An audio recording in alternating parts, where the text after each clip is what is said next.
Our programs offer many languages. Please visit suprememastertv.com/schedule. Nos programas offrent plusieurs langues. Veuillez visiter suprememastertv.com/schedule. Nuestros programas ofrecen varios idiomas. Visiten suprememastertv.com/schedule. 番組は多言語放送です。放送予定は suprememastertv.com/schedule。Just making sure that people see the people of different varying abilities are fully participating citizens is very eye-opening. And children of varying different capabilities, including wheelchairs and so on, need to enjoy the playground equally in a way that is fully inclusive. Minister Audrey Tang, Using Technology to Enhance Democracy, Part 3 of 3. Continue watching to find out more.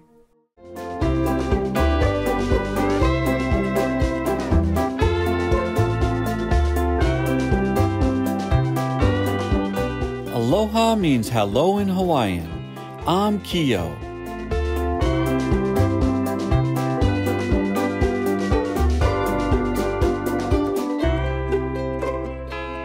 The people of Hawaii in the United States cherish friendship and trust among incredible human beings like you.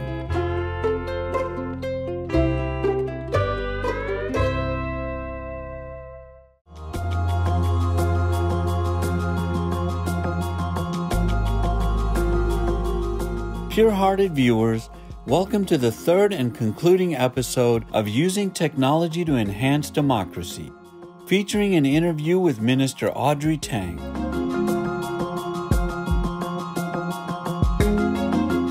As the Digital Minister of Taiwan or Formosa, Minister Tang uses technology in innovative ways to better serve her nation. On today's program, Audrey begins by explaining how creative people can help to protect our planet. I think there's a lot of room for designers, for artists, for people who are creative to find new and interesting ways to attract people to the idea of that you need to take care of the planet and the people in order to make a profit. So the people and planet before the profit, but it only becomes profitable if people find it interesting and attracting. Of course, the Circle Plus tea serving app is a very good example.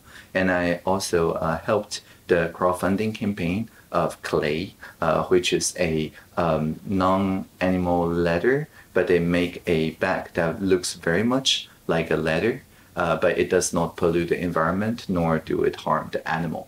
But of course, for people to purchase a leather bag, they're into some textile feelings, some touches of whatever nobility it conveys or whatever, right? So you need to not only recreate such designer feelings in this new vegan leather, but also to add even more to it so that people, just like people who prefer the Beyond Meat to meat or the Impossible Burger to burger, one need to feel like beyond.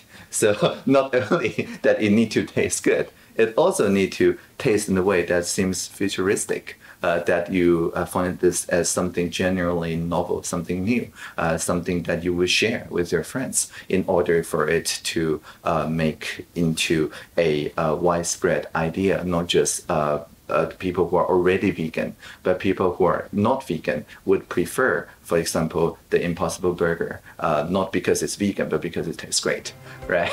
And so we need more creative types. We need more people who are into, gastronomy, into design, into art, and so on, to show that this kind of lifestyle is preferable not only because it's ethical, but because it's fun.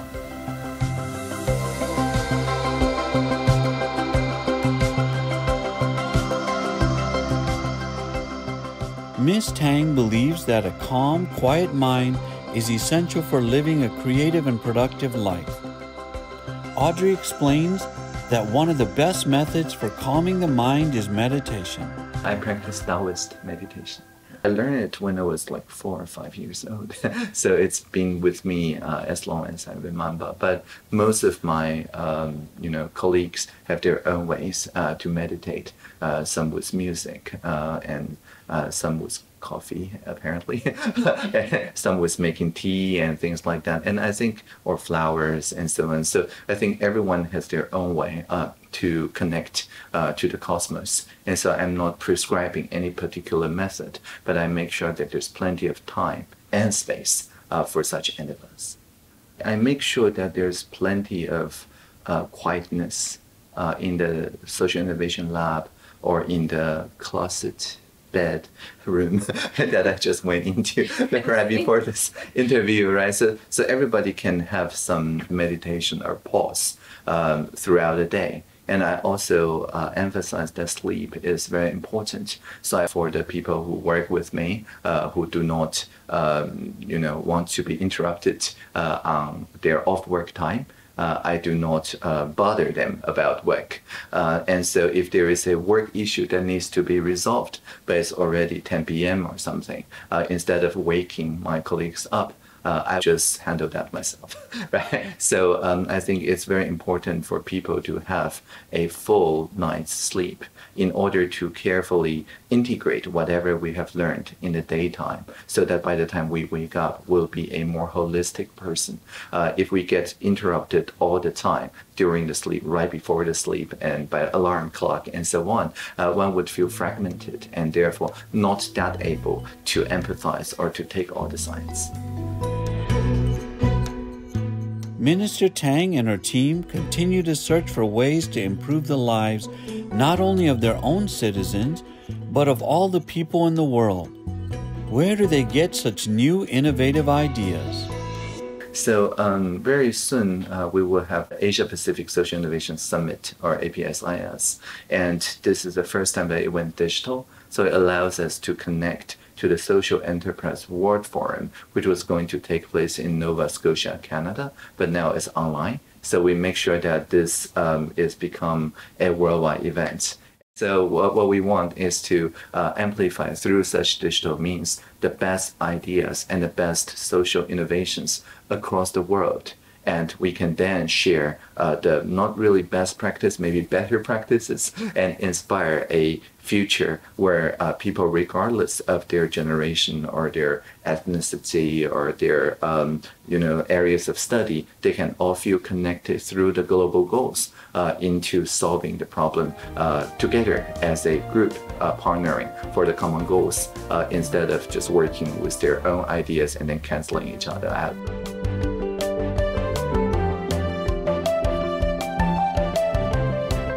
Splendid viewers, we'll be right back after these important messages.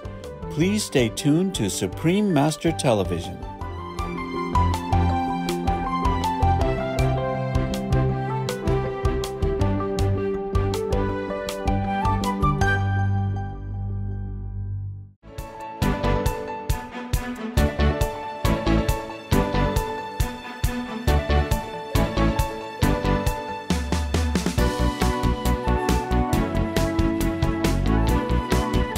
Honest viewers, welcome back to our interview with Audrey Tang, who works tirelessly to ensure that all beings are treated equally. She next shares her thoughts on intersectionality, the way in which multiple forms of discrimination can affect marginalized individuals or groups. I think the idea of intersectionality, which is the idea that each of us have some parts of us that are in the kind of superior, privileged position, but some part of us are in the minority or less privileged position. For example, when I was really young and I first learned writing, I'm left-handed, so I write with my left hand. And my dad and my grandma, my dad's mother, are all left-handed. But when they were children, the society taught them to have to learn to write with their right hand. Because according to my grandma, all the telephone booths are on the right hand of the telephone booth. Like the society was designed to be more friendly to people who prefer their right hand and less friendly for people with their left hand. And so they had to change. And so they also taught me to learn to write with my right hand. But I tried for a year, and then I discovered keyboard. So I can type with both my hands. And after that, of course, telephones eventually gets redesigned. Nowadays, the telephone is just a glass tablet, right? It doesn't, care whether they're in your left hand or your right hand. And so handedness becomes less of a thing that divides people, and people don't pay much attention to left or right-handers anymore, thanks to the universal design. Or like when I was as a child in the city of Taipei, we do not see many people with wheelchairs. But when I go to Germany, when I was 11 years old in 1992, there's quite a few people with wheelchairs in the streets. And I am like, so is the Taiwanese people more healthy? So that's, we don't use wheelchairs. Of course it's not. It's because the Taipei city at the time was not friendly to people in wheelchairs. It's very difficult for them to navigate. And so they just stay home. Just making sure that people see the people of different varying abilities are fully participating citizens is very eye-opening.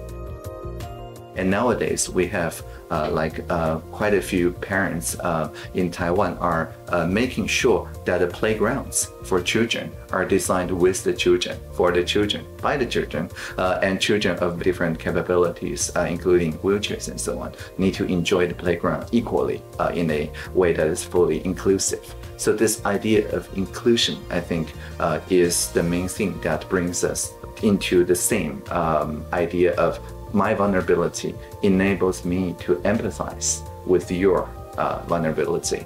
And even though I may be in a privileged position in some attributes, I would not abuse this position. So we may be physically apart, but we are connected in our feeling of vulnerability through intersectionality. And I think that is very important. At the conclusion of the interview, we asked Audrey if she had some final words for our global audience. I would then just wish the people watching the television a good time and live long and prosper. Thank you all for all your work you're doing for our environment. Be veg, go green to save the planet. Respected Audrey Tang, thank you for your diligent and tireless work using technology to benefit the lives of all people. May you be blessed with abundance in all aspects of your life. For more information about Taiwanese or Formosan Digital Minister Audrey Tang, please visit pdis.nat.gov.tw. Wonderful viewers, we appreciate your presence during our program today. Coming up next is Positive Changes in Countries, Part 21, Peaceful Governments, Peaceful Citizens, Ethiopia, Fiji, and Finland, right after noteworthy news. May you and your loved ones enjoy the blessing of heaven in your highly moral lives. Our programs offer many languages. Please visit suprememastertv.com/schedule and suprememastertv.com/GG.